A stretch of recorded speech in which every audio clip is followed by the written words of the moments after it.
Every day of my life, I love to make impulsive decisions. Perhaps bad ones, perhaps even unwise ones. POV, you are me, July 26, 2025, 2 a.m. at a goodbye karaoke party in a country I don't even live in, scrolling through social media as I wait for my song to come up when I spot it.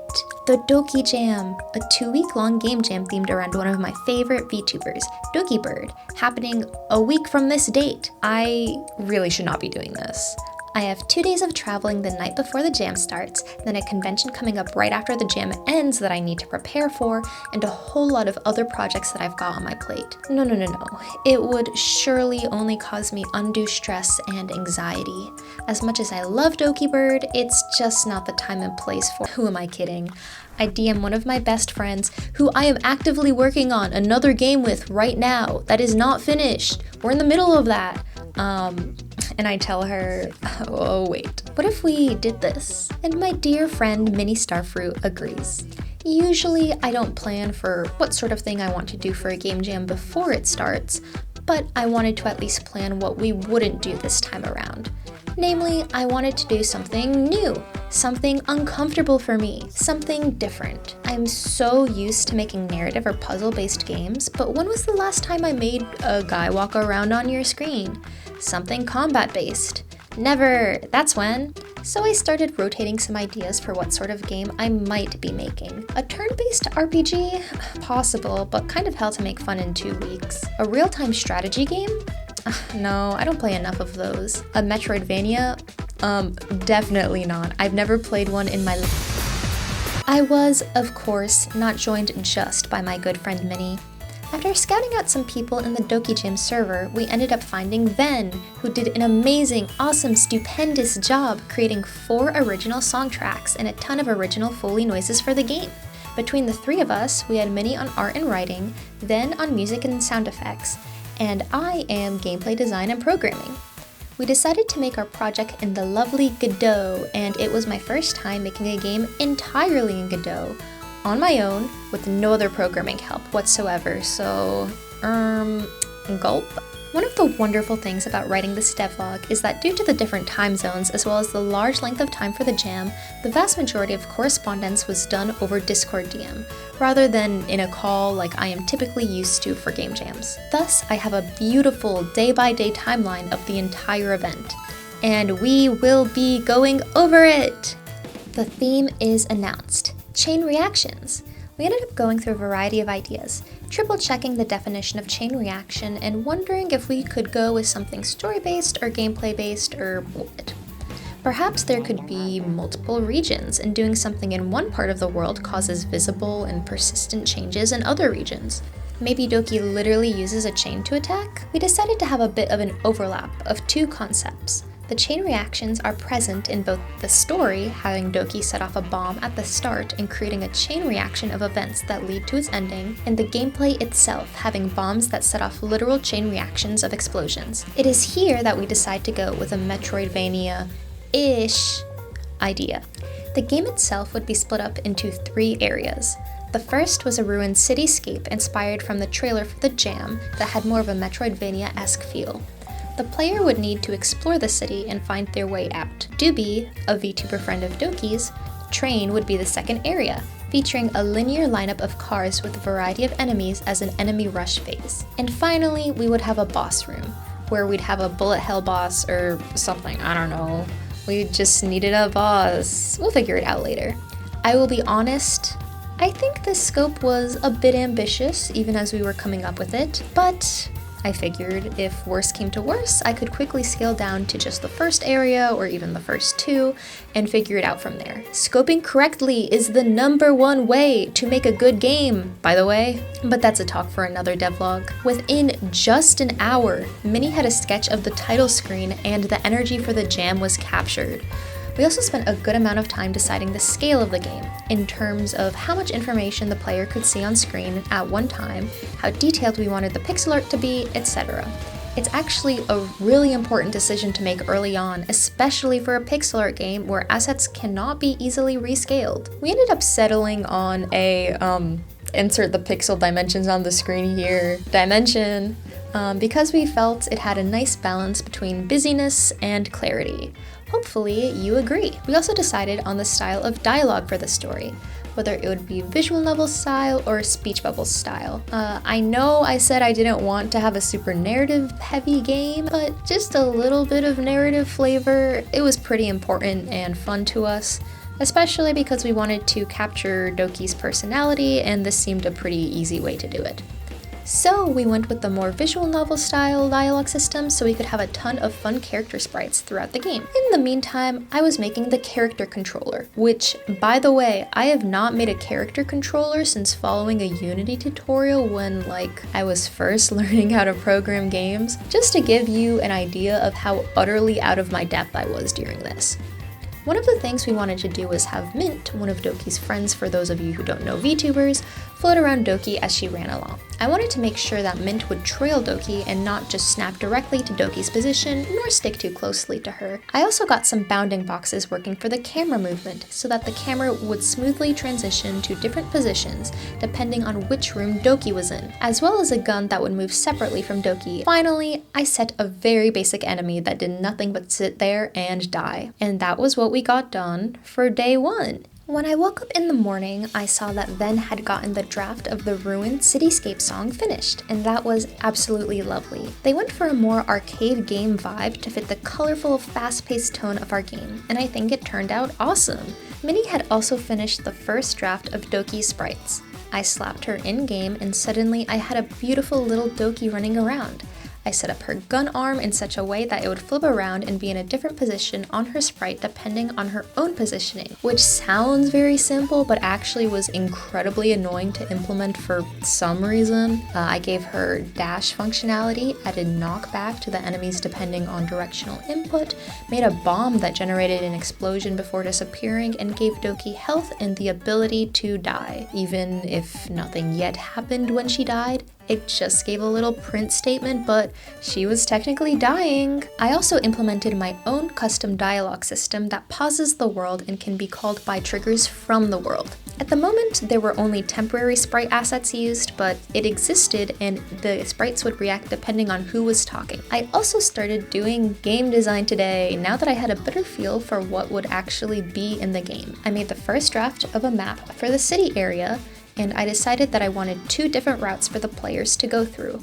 A longer but bit easier path and a shorter but more challenging path. If I had the time, I wanted to implement an in-game speedrunning assist timer, or at least come up with a way to encourage players to go through the level as fast as possible. In addition to the extra difficulty, I thought that the more challenging path could have even more references for the particularly dedicated Dokibird fan to catch up on. When I woke up again, Minnie had gotten the first pass at the tile set working. Yippee! We also had some test dialogue sprites trying to decide which one worked best for the style of the game. We elected to go with the thicker line art as it both looked better with the retro aesthetic and was faster to get done, so it was a win-win. I spent a lot of time today trying to get the map to work and got all of the room drafts in the game. I had a bit of a crisis wondering if I should redo everything, as I figured that it was actually pretty fun to be falling all the time, so maybe the game design should be centered around the characters falling, but then I figured it wasn't that big a deal and to just go with what I already had. An important thing I established here was an active switch, which would set enemies as active or inactive depending on whether or not Doki was in the room with them. If she was, they could move, attack, and be attacked, and if not, they wouldn't be.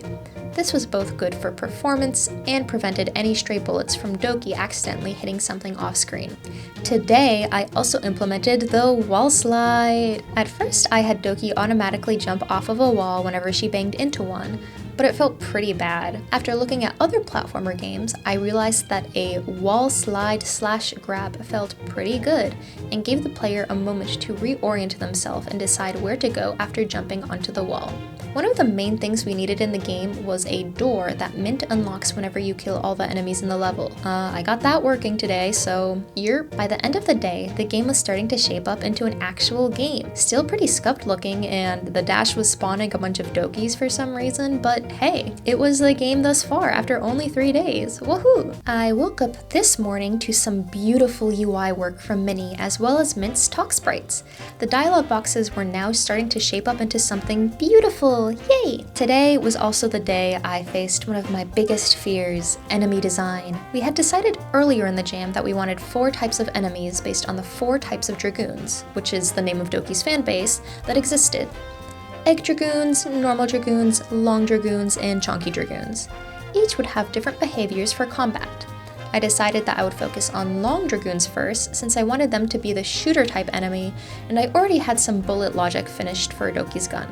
I just swapped around a little bit of logic that made it so that they damaged Doki instead of enemies, and bada bing bada boom, Doki could get shot. Next up were the eggs. I wanted these to be small, weak, and fast.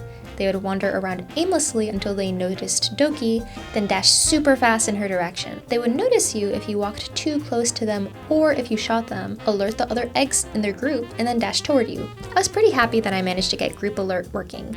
I think the effect of them all jumping up together is really nice. Minnie finished Doki's sprite sheets and got some backgrounds in. It really was starting to look like an actual environment that the player existed in. Today I worked on the Chonky Dragoon. The logic for this enemy was that it would notice the player, jump towards you, and then slam down quickly, creating a small AoE around it that would hurt the player. I will be honest and say that the AI for this enemy was pretty scuffed, so you could cheese it pretty easily, but I still think it felt cool and intimidating when it slammed down around you. I wanted to try and actually make the game fun now, so I got to work on an idea that I had been thinking about for some time, the tube room. I had discovered pretty early on that shooting while sliding on the walls feels really fun. I wanted to try and capture that feeling in a room, so I made a room that is set up vertically with a bunch of little creatures trapped in rooms. I got bomb chain reaction explosions working, put in some sound effects from the lovely Ven, and also made some destructibles that could only be exploded by bombs, namely crates and stuff. I put in some doobie sprites, courtesy of Minnie, got Animal Crossing noises working for the dialogue, I implemented a game over screen, and that was it for day 5. I woke up today to not 1, but 2 awesome tracks from Ven. These served as the menu music as well as the dialogue music. The menu music is probably my favorite track in the entire game. I love the little Doki noises that Ven got working in. Minnie got all of the Doki left-facing sprites in, as well as the Death CG sketch in Nimi sprites, another VTuber, so I got the little Death Game Over dialogue sequence in. I also decided to start spiffing up the dialogue start and give it a little cut-in animation that played whenever dialogue started, which I really think helped polish its feel. Since we were almost a week into the jam, I decided to get started on the second area, the train. The logic for this was thankfully very similar to the city area, though I did add a fun little feature of having a subtle shake to the camera to simulate the train area. I did some backlog stuff like adding the ability to transition between different scenes, properly updating the start screen and end screen, and that was day 6. I was feeling kinda icky today, so I didn't do much. I made a pause menu, the option to skip dialogue for subsequent replays, as well as an audio slider, and I made an empty first pass at the boss room. The main difference with the boss room was that the camera behaved a little bit differently, but that's about it. Minnie made another set of Doki sprites facing the right for when there were 3 or more characters on screen, and that was it for day 7. That's the halfway point! I decided I wanted to make eggs a little bit more interesting. Rather than just running at the player and bumping into you, I wanted them to run and explode at the player, giving you even less time to react. When a big mob of them would run at you, I hoped it would create a lovely plethora of explosions. Yay! I got a few other little things done today. Minnie had gotten a lot of assets done over the past few days, so I got to work with those. Having a moving train background, putting in updated tile sets, starting to solidify room designs, added CG support for the dialogue system, made the starting menu look fancy, spiffing up the pause menu, etc. There were a lot of little things today that I did. Ven also gave us the awesome boss theme song today, and it was so good. The game was starting to get to the point where we really needed to think about how players were going to be proceeding through the game. What was clear to the players? How should our tutorial look like? How should the players navigate through levels? Of course, this can be solved with the classic solution of yellow paint, a bit that Dokibird herself has joked about a bunch. So it worked out. We elected to have a ton of yellow arrows around the map pointing in various directions of where the player could go, as well as have a big giant yellow arrow pointing in the direction of the first bomb. It both helped tell the player what objects to look out for and served as a funny bit. 2 birds, 1 stone. I finished up with rough designs of the train cards, electing to have 7 cars with slightly different vibes each. My personal favorite is the long hallway that has groups of eggs running down it. I feel like that one was pretty chaotic and fun, but I am also partial to the section that has the player outside of the train, with the chonky birds all flattening around you. They're my oomphs. It was also long overdue for me to start on one of the scariest aspects of the game, the boss fight. We elected to go with a typical bullet hell boss that followed Doki around, shooting out bullets in intervals. I also have no experience with bullet hells whatsoever, so I definitely was learning a lot. To add some variety and make the boss fight a little bit easier for players, we had there be a small chance of a bullet that would spawn as a tomato dragoon instead. In lore, other dragoons eat the tomato dragoon for energy, so I thought it would be funny if the tomato dragoons could heal Doki when she ate them. This also forced the player to be a little bit more risky when navigating the bullet hell. Added the ability to kill the boss and trigger ending dialogue, and with that, the game now was technically playable from start to finish. Very, very exciting. Now I had 5 days to actually make it good. I passed the game over to Minnie and Ven to playtest the night before, and they gave some feedback, namely in the form of catching bugs. I added a health bar for the boss and also locked in on 3 types of bullet patterns that would spawn. There was a radial, a spiral, and a cone pattern with different spawn rates and bullet amounts. In addition to this, there was also a 4-second delay between each of them, starting after the last one finished. And at 50% or below HP, the boss started to speed up the fire rate to make things a little bit dicier and more exciting. Today, I also implemented one of the things I had wanted to since the beginning, but had been leaving on as a polish feature: times. While the game itself is fun, I feel like it was definitely more fun when you were racing to try and get the best time possible. A good way to reward this was to create timers for each zone, and then have those times be recorded at the end of the playthrough. I put in some more tile sets, I chipped away at the level design, and that was it for day 10. Minnie finished all of the animations for the enemies today, from the boss to the enemy attacks to their death animations. It was so freaking fun to add all this stuff into the game. It really helped it come alive. I am a particularly big fan of how the train was already shaping up to look. Around this time is also when I got the feedback that bullets shouldn't go through walls. It made the game a lot more about positioning and just generally made more sense, so I went with it. It sounds like something that would change the whole game's design philosophy, but actually, it was fine. In fact, it lent itself very well to the design decisions already made within the game, and that was all I did. Yippee! Today I realized something, that the game was kind of confusing. A major aspect of the game's movement was that you could infinitely wall jump. However, something even Minnie and Ven would not realize was that you could wall jump at all, or they would be confused as to how it worked. So I decided to go back and add 2 more rooms to serve as the tutorial areas. One would have Doki exit vertically with a long chute and a sign that says "Keep jumping" to help players realize what they needed to do.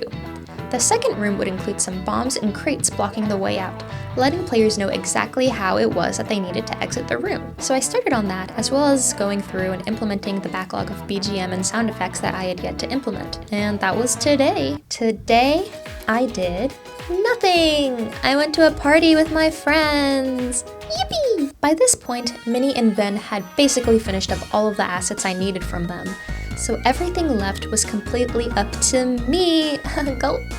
I started off by implementing stuff into the boss area, adding details like Doobie's crashed train, a background, and just generally spiffing up the vibe of the place. I used Minnie's assets to animate a small ending sequence and really give everything some nice pizzazz. I made the end screen look nicer, and I discovered a bad game baking bug here. For some reason, if I enabled a small lag between explosion spawn time, subsequent bombs would not kill enemies. This completely ruined the effect that I wanted of setting off bombs far off that would kill enemies in the distance. But it was completely fine if I removed that lag and had explosions go off instantaneously. So I actually decided that I didn't care about the lag and that the instantaneous chain reaction was really cool anyway. Be lazier! Today was basically a big level design day. I did some edits to the tube room again, didn't like it and redid it again, changed it so that enemies would hop when they got stuck up against a wall to create a fun mob effect. I got the timer working, and yeah, woohoo!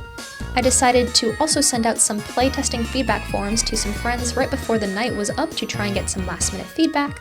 I started drafting up the itch page to make it look pretty, and then I went to beddy bye. Yay! Final day. Woke up and everyone else was asleep because of time zone stuff, so I basically just made some final itty-bitty tweaks. I changed some of the room layout stuff again. I changed how the audio slider worked because I programmed it bad. I pulled together a last-minute scrappy trailer, and the game was done. Teehee. I submitted it with over an hour to spare, and even that was only because I was waiting for Ven and Minnie to wake up. But then I got impatient and posted it while they were still asleep anyway, because I realized we never decided on a time for them to be awake, and I was afraid that they wouldn't wake up in time, so yeah. But yes, we did it, gamers. You also probably have picked up at this point that this didn't really end up being a Metroidvania, just a platform shooter at best. But the initial intent was there, so yeah, smiles at you. This was honestly one of the chillest game jams I've been in despite everything. Although I was working at it pretty constantly in my free time, I managed to get a ton of work done within the first week. And by the last 4 to 5 days, I was basically just bug fixing and polishing. There was even a day where I took a whole day off from the jam to hang out with my friends. I love scoping well for a game jam and not being stressed out in the final hours, woohoo! Out of everything, I think my favorite part to work on was actually the train scene. I think it turned out super polished, and although we did our best to hide little references everywhere, such as the iconic last cup of coffee as a reward for clearing the more dangerous path, the train was the easiest to throw plushies of Doki's friends' fan bases in as a little treat. And it just looks cool. In retrospect, there are things I would have changed design-wise, like how the enemy AI worked and whatnot, but in the end, those are things that I would only change having made the game to completion. I'm very aware of the fact that this is a pretty quote-unquote generic game jam game. Every game jam has their little quirky platformer, and I guess that's us. But I have never actually made a platformer. So to get this down pat felt like getting a little badge on my game dev sash. I'm a real game dev now, not a fake one that only makes narrative and puzzle games, yay! In terms of public voting, we also did pretty good. We got 6 overall out of over 200 entries, had a lot of very kind comments that I still need to respond to. Sorry, I appreciate them so much. But it was overall just a lovely experience. Getting to make this project as a fan of Dokibird and meeting other game devs in the Dragoon and VTubing community in general was just so cool. Anyway, when Dokibird does her stream of the games, I'm going to be on a flight to Japan to actually meet Minnie in real life, so that's a little laugh in my face from God. Thanks for watching, consider subscribing, and I'll see you when I see you. Bye bye!